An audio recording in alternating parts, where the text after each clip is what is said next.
বিরতির পর ফিরে আসলাম। বেশ কিছু কর্মসূচিতে এবার উত্তর ত্রিপুরায় গেলেন সাংসদ, পূর্ব ত্রিপুরার সাংসদ রেবতী ত্রিপুরা। লোকসভা নির্বাচনকে সামনে রেখে তার এই সফর, যদিও আজ পিয়ারিছড়ায় বিজয় সংকল্প সমাবেশের আয়োজন, যেখানে উত্তর জেলার এই সংকল্প সমাবেশে অংশগ্রহণ করলেন পূর্ব ত্রিপুরা আসনের সাংসদ রেবতী ত্রিপুরা। আজ বিকেল নাগাদ এই বিশেষ অনুষ্ঠানের সূচনা করা হয়। 54 কদমতলা কুর্তি বিধানসভা কেন্দ্রের পিয়ারিছড়া চা বাগান সংলগ্ন স্কুল মাঠে অনুষ্ঠিত হয় সমাবেশ। 2024কে সামনে রেখে এই সমাবেশের আয়োজন বলে খবর। যদিও এই সমাবেশে প্রধান অতিথি হিসেবে উপস্থিত ছিলেন সাংসদ রেবতী ত্রিপুরা। এছাড়াও ছিলেন বিজেপির দলের উত্তর জেলার সভানেত্রী মলিনা দেবনাথ, কদমতলা কুর্তির সভাপতি রাজা ধর থেকে শুরু করে মণ্ডলের নেতৃত্বরা উপস্থিত ছিলেন।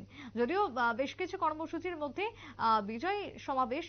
বিজয় সংকল্প সমাবেশে উপস্থিতি ছিল একেবারে অন্যতম বলেই সাংসদের বক্তব্য। আজকের এই সমাবেশে উপস্থিত হয়ে কি বক্তব্য উঠে এসেছে সাংসদের, শুনুন। তারপরে আমাদের সরকার আমরা সিদ্ধান্ত গ্রহণ করলাম যে তাদের পারিশ্রমিক মজুরি বাড়ানো দরকার।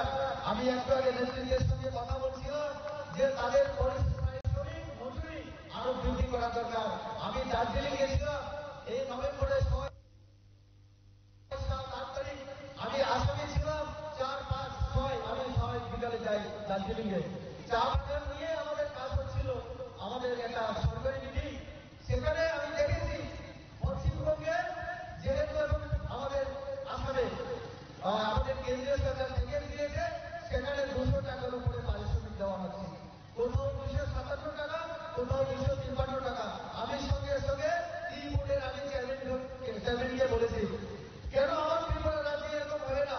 রেগা যদি সারা ভারতবর্ষে একই পারিশ্রমিক হয় 226 টাকা, তো তাহলে চা বাগানের শ্রমিক ত্রিপুরা রাজ্যে কেন কম পাবে? আপনারা চিন্তা করবেন না? আমাদের মাননীয় মুখ্যমন্ত্রী এই বিষয় নিয়ে অত্যন্ত তিনি চিন্তা ভাবনা করেন এবং আমরা ওনাকে জানিয়েছি। আমি নিজেও কথা বলছি, আগামী দিনেও বলবো। এবং আমি আপনাদের আশ্বস্ত করতে পারি যে মুমকিন যেহেতু এটাও মুমকিন হবে আগামী দিনে যে আপনারাও ন্যায় পাবেন, ন্যায়। আপনারা শুনলেন সাংসদ রেবতী ত্রিপুরার বক্তব্য। যদিও আজকে এই সমাবেশের মধ্য দিয়ে বর্তমান সরকারের উন্নয়নমূলক কাজকর্মের কথা তিনি তুলে ধরলেন। উপস্থিত কর্মী সমর্থকদের উদ্দেশ্যে কেন্দ্র এবং রাজ্য সরকারের বহুমুখী উন্নয়নের তথ্য তুলে ধরলেন সাংসদ। একই সঙ্গে পূর্ব সরকারের আমলে পূর্ব সরকারের তীব্র বিরোধিতা, তীব্র ভাষায় কটাক্ষ করলেন সাংসদ। বিধানসভা নির্বাচনের পূর্বে কংগ্রেস সিপিএম দলের নেতৃত্বরা যে আশা দেখিয়েছিলেন তার পরিপূর্ণ হয়নি বলেই কার্যত সাংসদের কটাক্ষ। যদিও আজকের এই বিশেষ সভার মধ্য দিয়ে বর্তমান সরকারের কাজকর্মের ভূয়সী প্রশংসা এবং উন্নয়নমূলক কর্মকাণ্ডের কথা সকলের সামনে তুলে ধরলেন সাংসদ রেবতী ত্রিপুরা। বিজয়ী সংকল্প সমাবেশকে কেন্দ্র করে উপস্থিত সকলের মধ্যে ব্যাপক সাড়া পরিলক্ষিত হয়। তারই সঙ্গে সাংস্কৃতিক অনুষ্ঠানের আয়োজন করা হয় আজ কদমতলা কুর্তি মণ্ডলের উদ্যোগে। একটা বিরতির পর ফিরে আসছি, সঙ্গে থাকুন।